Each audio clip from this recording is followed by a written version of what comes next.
ആ പല്ലക്കിന്റെ അകത്തിരുന്നിട്ട് തന്റെ പ്രാണപ്രിയന്റെ അടുത്തേക്ക് ഓരോ ചുവട് ആ പല്ലക്കുകാർ നടക്കണത് ഇങ്ങനെ ഹൃദയമെടുപ്പ് കൊണ്ട് അളന്നുകൊണ്ടിരുന്നിട്ടുള്ള ആ ദേവി,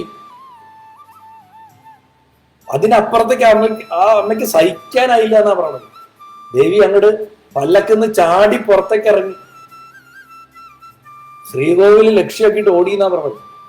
ജനക്കൂട്ടം മുഴുവൻ പുറങ്ങി. ആധാന്ന് വിളിച്ചിട്ട് അങ്ങോട്ട് പോവാണ്. പുള്ളിക്ക് നേരെ ചെന്ന് ആ ശ്രീകോവിലിന്റെ മുന്നിൽ ചെന്ന് അങ്ങോട്ട് മുട്ടുകുത്തി അങ്ങോട്ട് വീണു. മുട്ടുകുത്തി അങ്ങോട്ട് മുട്ടിൽ അങ്ങോട്ട് ഇരുന്നിട്ട് രണ്ട് കൈയും നീട്ടിയിട്ട് എന്നെ സ്വീകരിക്കില്ലേ എന്ന് ചോദിച്ചു എന്നാ പറഞ്ഞു. സ്വീകരിക്കില്ലേ എന്ന് ചോദിച്ചതും ആ രന്തശാഹിയായിട്ടുള്ള ഭഗവാൻ തന്റെ രണ്ട് കരങ്ങളും അവളുടെ നേരെ നീട്ടി നീ വാന്ന് പറഞ്ഞു വിളിച്ചു എന്നാ പറഞ്ഞു. ആ മാറിൽ പോയിട്ട് അങ്ങനെ അങ്ങോട്ട് വീഴുകയും ചെയ്തു. ഭഗവാന്റെ ആ വിരിമാറിൽ പോയിട്ട് ആണ്ടാൾ അങ്ങനെ അങ്ങോട്ട് ഉണർന്ന നിമിഷം അതിദിവ്യമായിട്ടുള്ള തേജസ് അവിടെ വ്യാപിക്കുകയും ഭഗവാനിൽ അവള് ലയിച്ചു പോവുകയും ചെയ്തു. വെറും 15 വയസ്സുള്ള കുട്ടി.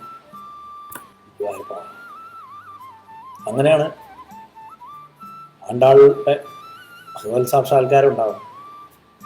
ആണ്ടാളൊരു ഐതിഹ്യ കഥാപാത്രമൊന്നുമല്ല, പുരാണ കഥാപാത്രമല്ല. നമ്മുടെ ഇടയിൽ ജീവിച്ചിരുന്ന നമ്മളെപ്പോലുള്ള ഒരാളായിരുന്നു. എന്നിട്ട് ഭഗവാനെ നേടിയ ആള്.